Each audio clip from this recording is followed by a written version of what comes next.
Hello and welcome to Daily News Simplified, where we take up important articles of the day from the newspaper and discuss them in detail as per the demands of Civil Services exam. Articles covered today are displayed on your screen and their notes in PDF and Word format are provided in the description box down below. Without further ado, let us begin. Now starting off with the first article of the day that appeared on page 6 of today's Hindu newspaper. Now in this article, the op-ed highlights that the Indian policymakers, they've largely ignored social security, as only about 53% of salaried workforce in India, they are not under any social security benefits.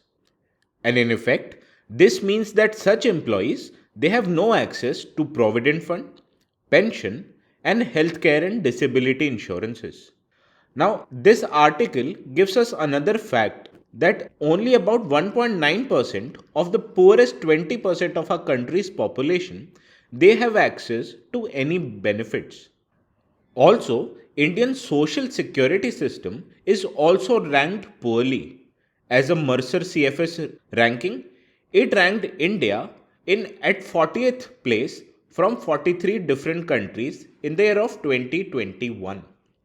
Hence, these facts and ranking, they highlight the poor state of social security in our country. Now, the topic of social security is important from GS Paper 2 perspective, which highlights welfare schemes for vulnerable section of population and performance of such schemes. Further, a similar question, it appeared in mains of the year 2019, where a question directly appeared on performance of welfare schemes that are implemented for vulnerable section, and it asked us to discuss the absence of awareness and active involvement at all stages of policy process. Hence, in our today's discussion on social security, we will first discuss on why is there such a need for universal social security. Further, we will also discuss challenges that implementation of universal social security faces.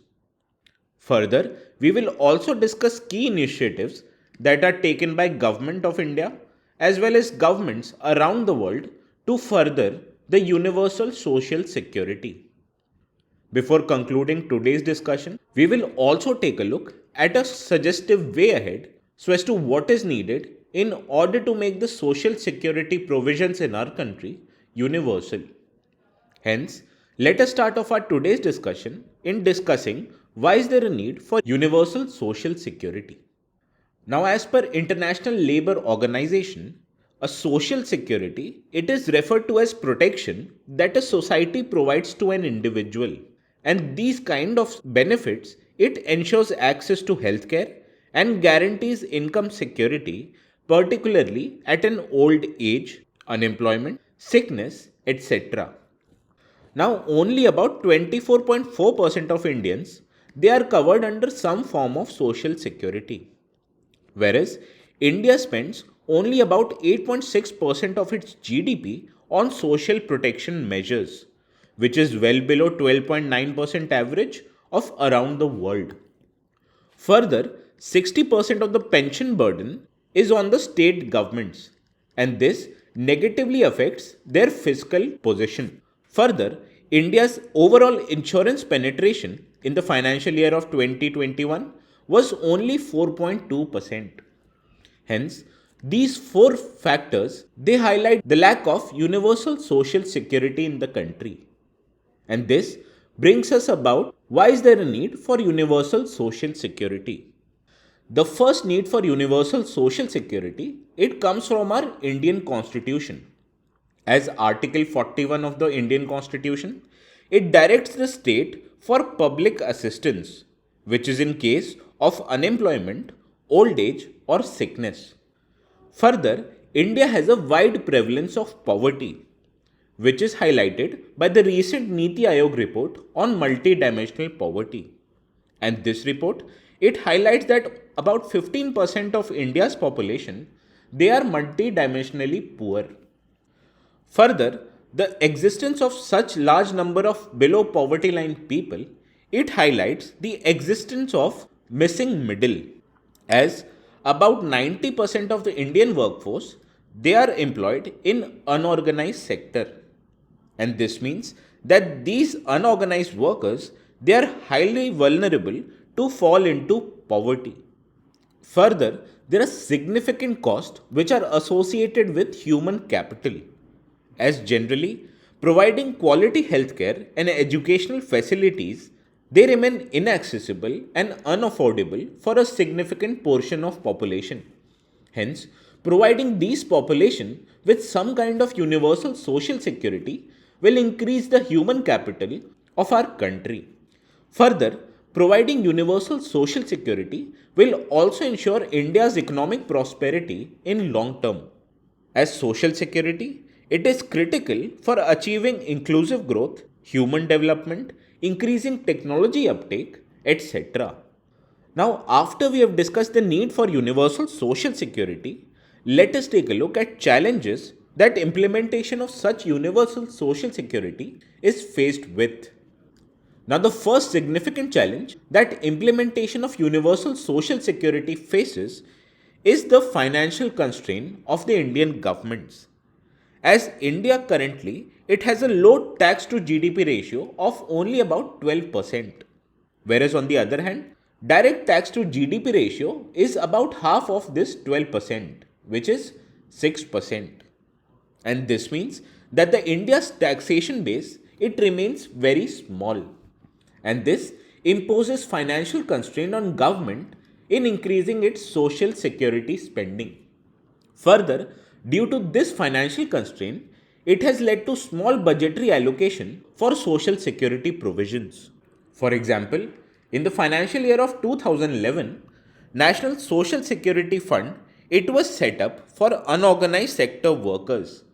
However, initial allocation was only about 1000 crores. Now this social security fund, it was established for support scheme for weavers, rickshaw pullers, BD workers, etc. However, looking at the large beneficiary base, this budget, it was very small. Whereas on the other hand, Center for Budget and Government Accountability, it estimated that rupees 22,481 crores it was needed for such a large allocation.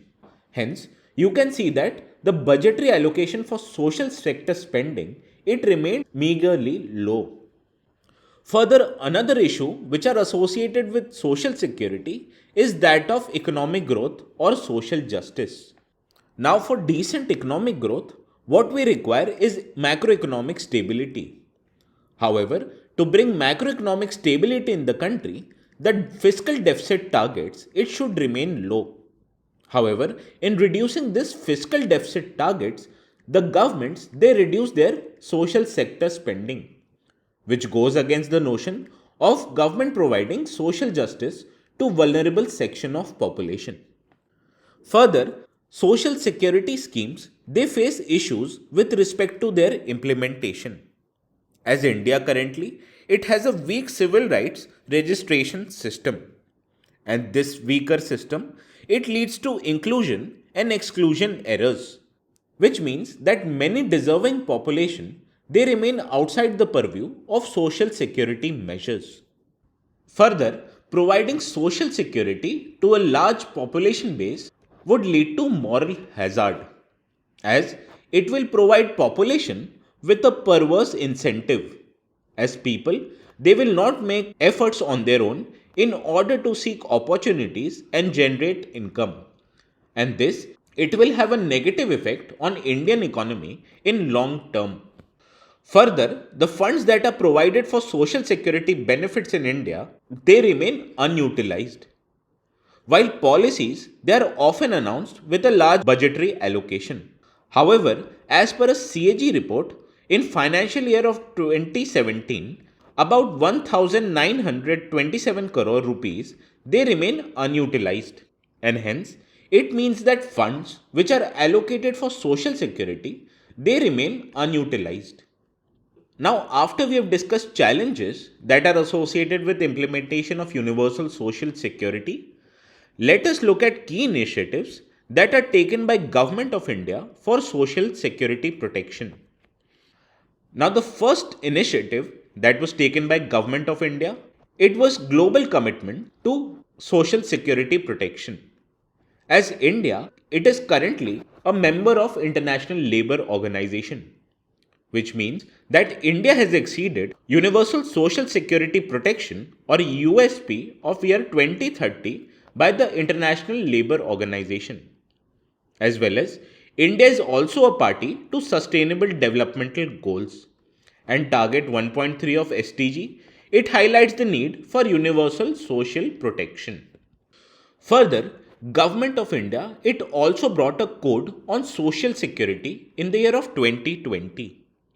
And this code it sought to provide a statutory framework which enables social security for both urban and rural poor, as well as it provided social security for construction workers, gig workers, as well as informal sector workers. Further, Government of India it also provides income security to a significant chunk of population, and this is done through Employee Provident Fund Organization, Atal Pension Yojana, as well as provision of social security for farmers through PM Kisan Samman Nidhi or PM Kisan Initiative. Further, Government of India it also extends health protection to a significant chunk of population, and this is done through insurance schemes such as PM Suraksha Bima Yojana, Janani Suraksha Yojana, Janani Sishu Suraksha Yojana, as well as Ayushman Bharat PM Jan Arogya Yojana.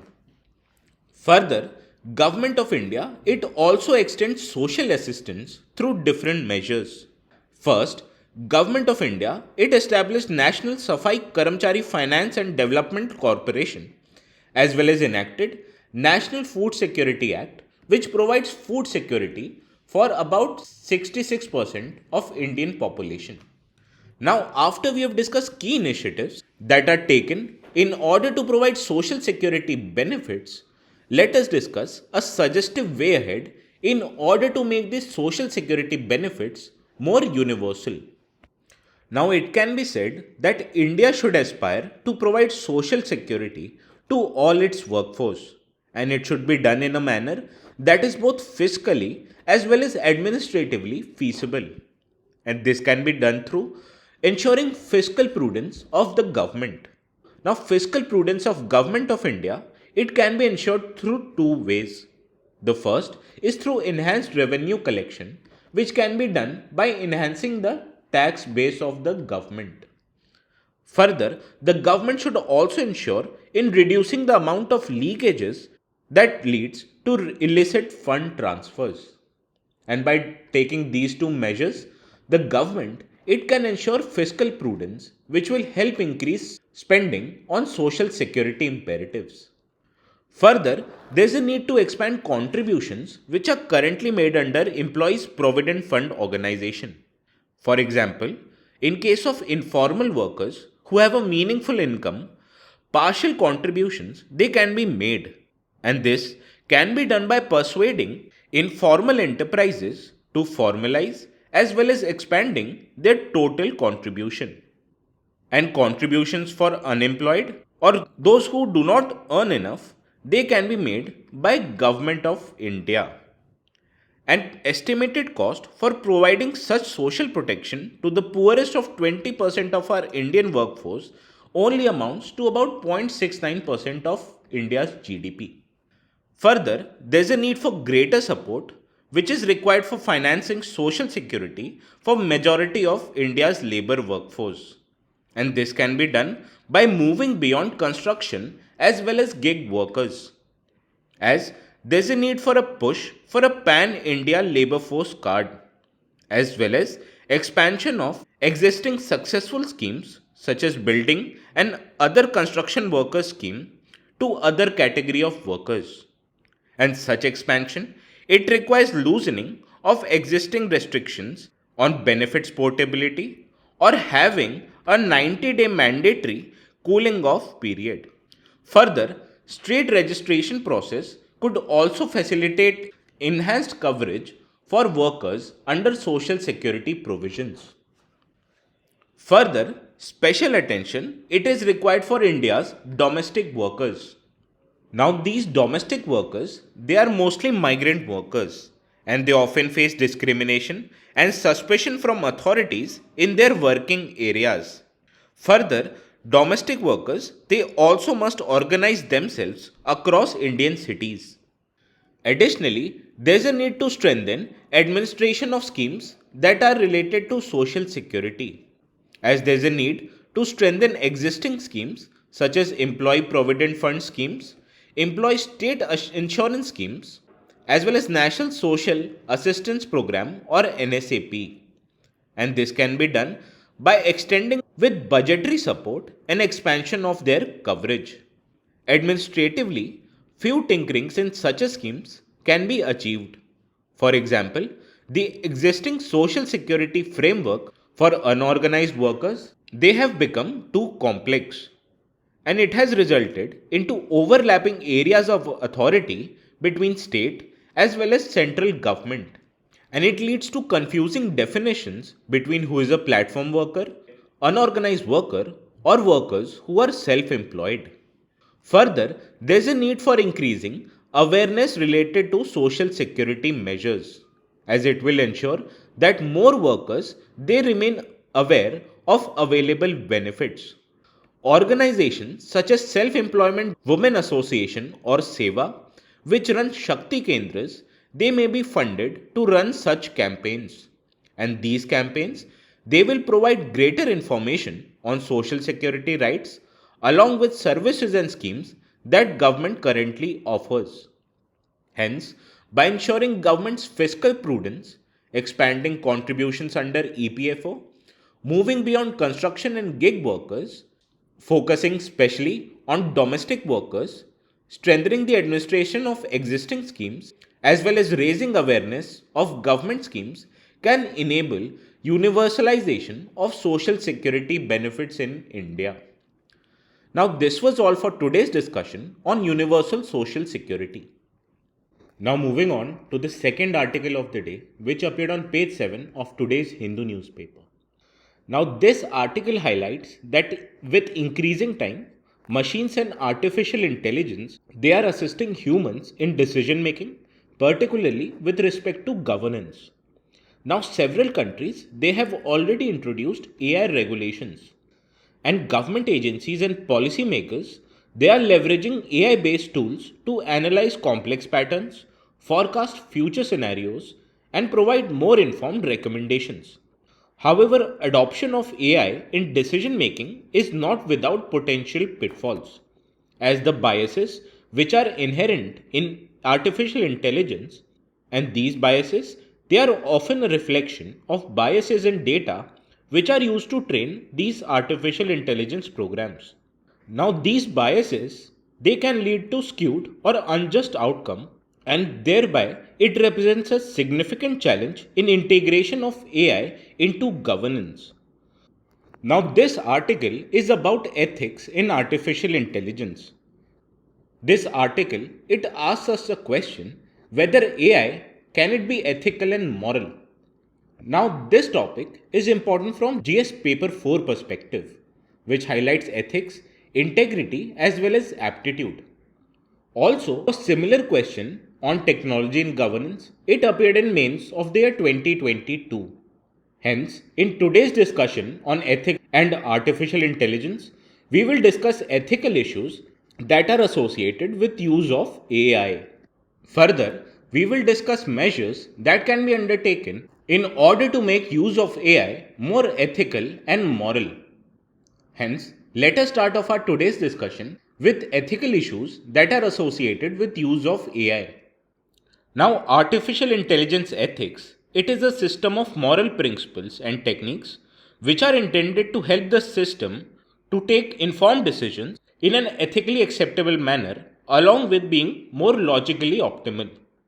Hence, striving to achieve these goals, it requires AI systems to make decisions which impact human lives. For example, use of autonomous cars. Now, taking such important decisions, it requires both rationality as well as emotional understanding of how humans we think and what are their values based on which we make our decisions. Now, use of AI, it brings us several ethical issues. The first issue is related to privacy and surveillance. As use of AI, it requires training of AI programs using such internet datasets. However, use of internet data for training of AI, it poses a risk which are related to data surveillance, theft, privacy breaches and misuse of personal data in case proper safeguards they are not in place.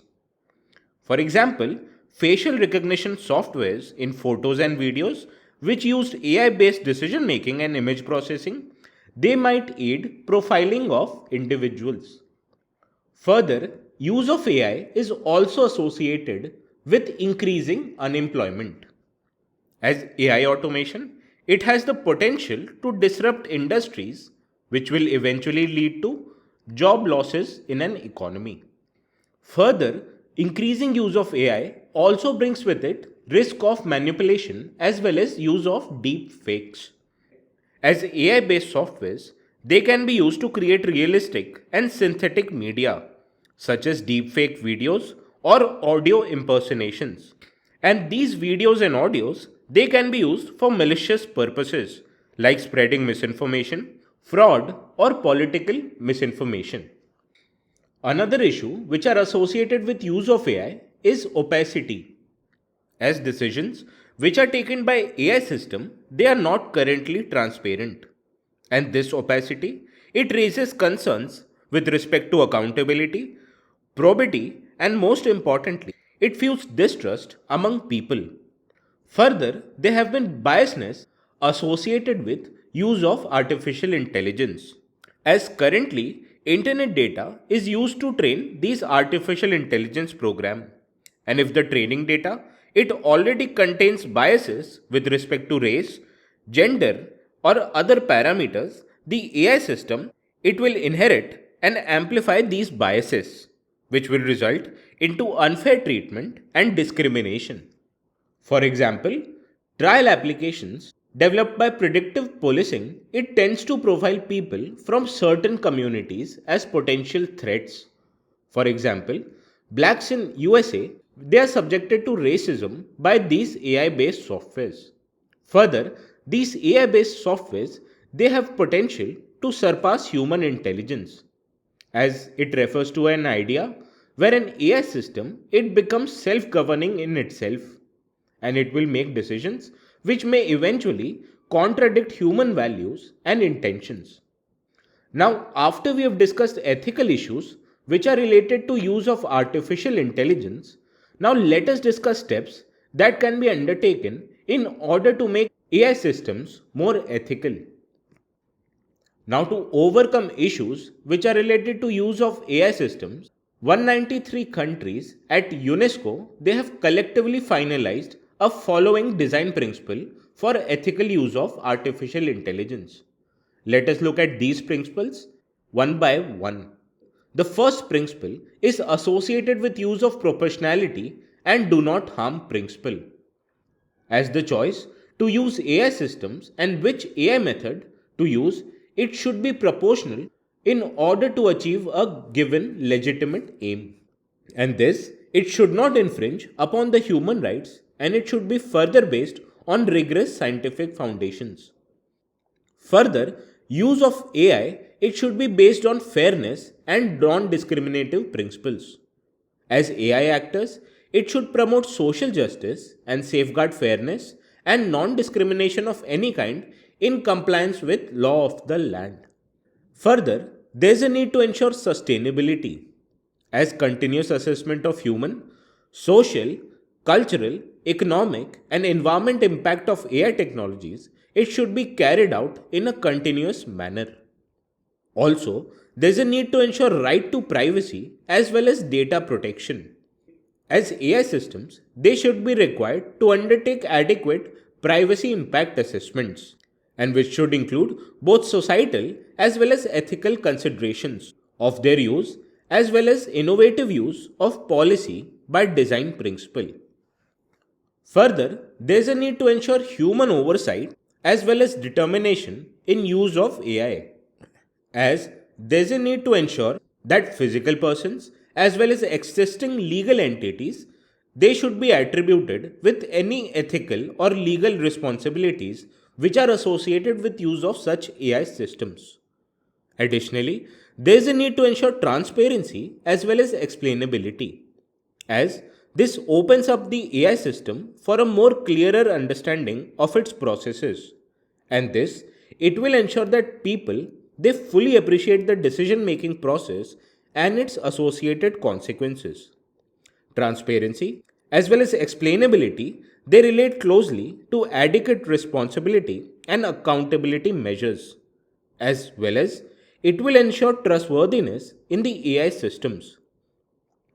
In the end, there is a need to ensure multi stakeholder as well as adaptive governance and collaboration, as participation of different stakeholders through an AI system lifecycle. It is necessary for inclusive approaches of AI governance, as it will enable the benefits of AI to be shared by all, and further, it will contribute to its sustainable development. Hence, some ethical questions they are about mitigating sufferings, whereas some they are about risking negative outcomes. While we consider these risks, we should keep in mind that on a whole, this technological process it means to better our lives. Hence, by ensuring proportionality, fairness, sustainability, right to privacy, human oversight and determination, ensuring transparency, as well as involving a multi stakeholder approach, will ensure that AI intelligence system they are implemented in a responsible manner. This was all for today's discussion on artificial intelligence and ethics. Now moving on to the third article of the day, which appeared on page 12 of today's Hindu newspaper. Now, right to information activists they noticed that records of previous applications they have disappeared from the RTI online portal. And this portal it allows citizens to file access to public information from the union government. Now, the topic of right to information it is extremely important from GS Paper 2 perspective, which highlights important aspects of governance, transparency, and accountability, as well as institutional and other measures. Also, in the mains of the year 2020, a question appeared on recent amendments with respect to Right to Information Act, and it asks us to assess the impact of such amendment on autonomy and independence of Information Commission. Further, a similar question on right to education it appeared in prelims of the year 2018. Hence, in the scope of our today's discussion on Right to Information Act, we will first take a brief overview about what is an RTI Act of the year 2005. Further, we will also take a look at exemptions that this law provides as against right to information. Further, we will also take a look at hurdles that implementation of Right to Information Act faces currently. While in the end, we will take a look at suggestive way forward, which will include measures for furthering the implementation of RTI in order to make our governance more transparent and accountable in nature. Hence, let us start off our today's discussion about what is an RTI Act of the year 2005. Now, the RTI Act of 2005 makes the governance citizen centric, which is done by equipping them with the power to seek information from public authorities. It also provides with a mechanism for grievance redressal so that the citizens who are denied information can seek redressal under the provisions of these Act. Further, an RTI applicant is not required to give any reasons for seeking information. Also, Section 4 of the RTI Act mandates public authorities for proactive disclosure of certain information, like functions, structures, powers, and duty of its officers and employee financial information. Also, the Act makes certain authorities responsible for supplying information. Now, public authorities designate some officers in their administrative units as Public Information Officers or PIOs, and these PIOs are mandated to supply information within 30 days of seeking information, or 48 hours if the information sought concerns the life or liberty of a person. Also, there's a two-tiered appeal mechanism under the Act. If the information sought is not provided within the specified time, then the RTI applicant can file appeal against the decision of PIOs. The authority for first appeal lies with the public authority itself. The first appellate authority happens to be an officer senior in rank to the Central Public Information Officer, whereas the final appellate authority or the second authority is the Center or State Information Commission, which is a statutory body that has a Chief Information Commissioner and is assisted by not more than 10 information commissioners. And these commissioners are appointed by President in case of Center and Governor in case of State respectively. Now, this Act also provides for certain exemptions from disclosure of information. What are these exemptions? Let us take a look in the next slide. The first set of exemptions are provided under the Section 8(1) of RTI Act, which provides exemption for information under following conditions. In case such information prejudicially affect the sovereignty or integrity of India, or such information which is expressly forbidden by any court of law. Also, an information is denied in case it causes a breach of privileges of legislature, or it is a commercial confidence, trade secret, or an intellectual property. Further, an information is denied in case it is available to a person in its fiduciary relationship. Also, information is denied in case such information is received in confidence from foreign governments, or such information will endanger safety of a person, or if it will impede investigation process.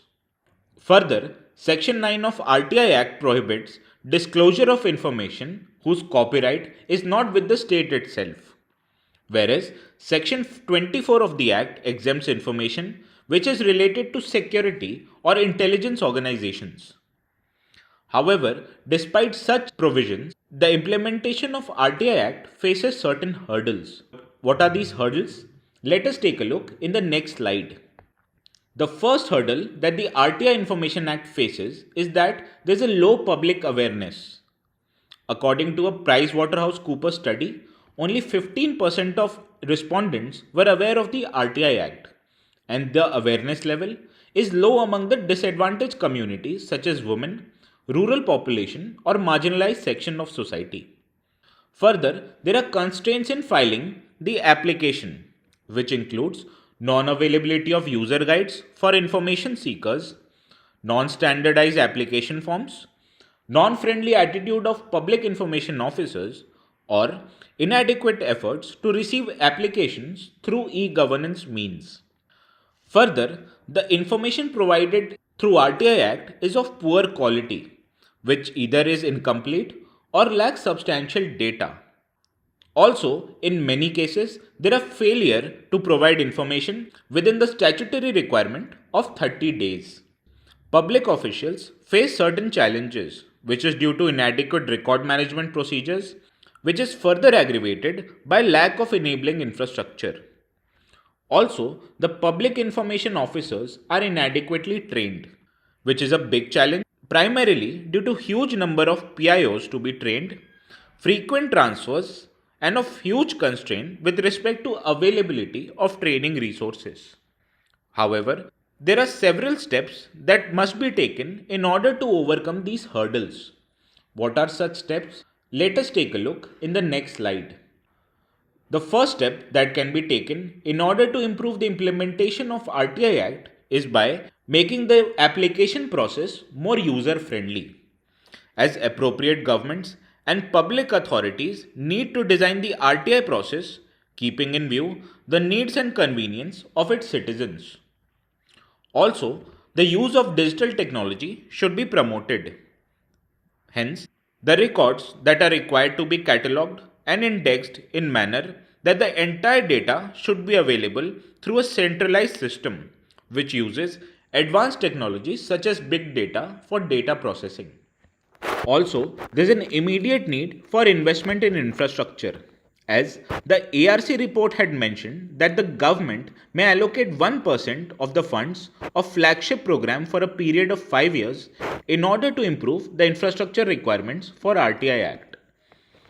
Also, there's an urgent need for an external agency in order to train the PIOs, and potential of non-profit organizations to carry out training in official or non-official capacities can be trapped by appropriate government and training institutes.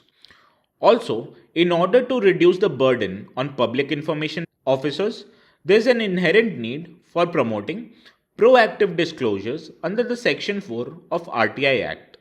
Hence, by making the process more user friendly, using digital technology, investing in infrastructure, hiring an external agency for training, and making proactive disclosures, we can improve the implementation of RTI Act. Hence, this was all for today's discussion on Right to Information Act. Now let us take a look at the last article of the day, which also appeared in the last page of today's Hindu newspaper. Now the concept of One Health, it is currently gaining popularity worldwide.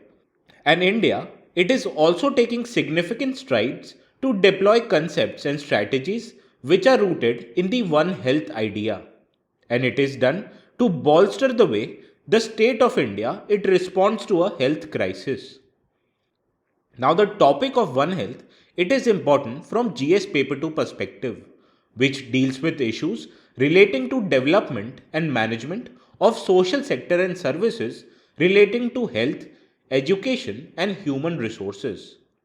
Further, in mains of the year 2020, a question appeared on role of WHO in providing health security during COVID-19 pandemic.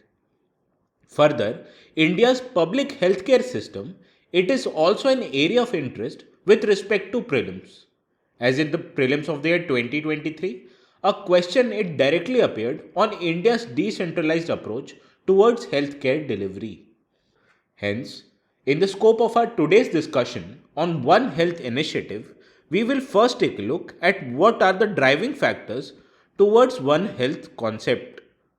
Further, we will also take a look at steps that India has undertaken in direction of this One Health initiative. Further, we will also discuss challenges that are associated in implementation of One Health initiative in a country-wide manner. Whereas in the end, we will also take a look at ways ahead in order to make our healthcare system more oriented towards One Health approach. Hence, let us start off by understanding what are driving factors that highlight the need for One Health approach. Now, driving factors that highlight the need of One Health initiative are many. The first among which is the need to tackle emerging infectious diseases, as 75% of emerging infectious diseases and almost all recent pandemics, they are zoonotic in nature, which means the origin of these infectious disease can be found in animals. Further, 60% of pathogens that cause human diseases, they also originate from animals, which may be both domesticated or from wildlife. Further, 75% of emerging human pathogens, they also have animal origin, whereas 80% of pathogens that can cause bioterrorism, they are also associated with animals. Further, there is a need to prevent negative effect on our environment, as human activities like encroachment into natural habitats or expansion of human population into new geographic areas, it might lead to encounter of humans and livestock with wildlife. And further, it has led to loss of about 25% of total forest area. And human actions, they have severely altered about 75% of terrestrial environments, as well as 66% of all marine environments. Hence, by regulating the extension of human activities, we can create a positive effect on our environment. Further, with rise of urbanization as well as climate change, They are providing new and more suitable conditions for these pathogens and disease in order to develop and spread. Hence, in order to curb the menace of urbanization as well as climate change, One Health approach is needed. Also, there are issues which are related to food security, as currently more than 70% of additional animal protein which will be needed to feed the world by 2015, they come from animal sources. Further, more than 20% of global animal production losses they are linked to animal diseases, and hence reducing these animal based diseases can help our population improve its food security. Further, improvement of food security will also lead to improvement in health of our agricultural economy, as animal diseases they pose a direct threat on incomes of our rural communities who depend perpetually on livestock production. And to prevent these livestock from pathogens, we need One Health initiative. Now, after we have discussed the need for One Health initiative, let us discuss the steps that have been undertaken in order to implement One Health approach. The first step is that there has been increase in collaboration between national and state levels. For example, National Influenza Pandemic Committee it was established in order to control avian influenza, rabies in Tamil Nadu as well as other states. Further, there have been institutional collaboration as well. For example, Indian Council of Medical Research as well as Indian Council for Agricultural Research, they have collaborated for a joint research priorities, which is done in order to control disease outbreaks. Further, One Health Support Unit, it was initiated by the Department of Animal Husbandry and Dairying, which is done in order to develop a national One Health framework which is aimed at improving national and state level resource allocation and policy ecosystem on zoonotic diseases. Additionally, a national mission on biodiversity and human well-being it was established by Prime Minister's Science and Technology Innovation Advisory Council, also known as PMSTIAC. Further, a One Health project was initiated, which envisaged surveillance of zoonotic as well as transboundary pathogens in India. Towards the end, there is also a regional One Health initiative, which has a special focus on low and middle income countries which are across South as well as Southeast Asia and Sub-Saharan Africa. Now, after we have discussed steps that were undertaken towards One Health approach, let us discuss the challenges that are there in implementation of One Health approach. The first challenge that is associated with One Health approach is that of siloed approach, as this approach, which has a separate disease surveillance program pertaining to infection in plants, humans and animals. And this siloed approach, it prevents transmission in information which might lead to decreased disease surveillance. Further, there has been lack of communication as well as inadequate data sharing. And this, it limits the opportunities that are there for detecting zoonotic diseases. Spread of COVID-19 pandemic across the world is an example of such a lack of communication. Further, the funding for healthcare systems, they have proven to be inadequate. As currently, the government, it spends about 2.1% of its GDP on healthcare in an entire year. However, this has drastically increased from 1.6% in the financial year of 2021. However, it is still well below considering the huge amount of population that India currently has. Further, there has been limited practical guidance and understanding on how to foster and sustain a cross-sector collaboration. And this cross-sector collaboration is absolutely essential for implementation of One Health initiative. Additionally, there have been limited awareness among common people, which limits their cooperation as well as active engagement with healthcare professionals. And this negatively affects the amount of surveillance that the government can get out of such population. Further, professionals in India who work in healthcare systems, they face lack of required training. And this lack of training is particularly associated with rise of infectious diseases. However, despite several challenges, there are few suggestions that can be inculcated in order to implement One Health initiative in a more comprehensive manner. The first suggestion, it requires operationalizing a 3C approach, which requires improving coordination, communication, as well as collaboration between sectors, which may be reinforced by sustained capacity strengthening.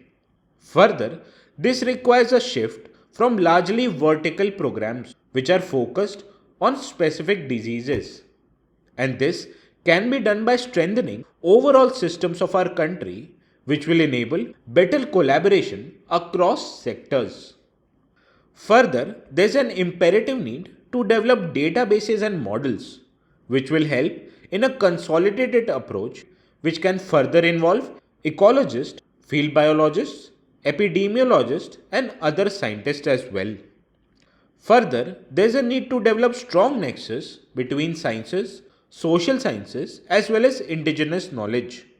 And it can be done at both national, state, as well as local levels of our government system. Further, there's a need to integrate One Health approach in pandemic prevention plans.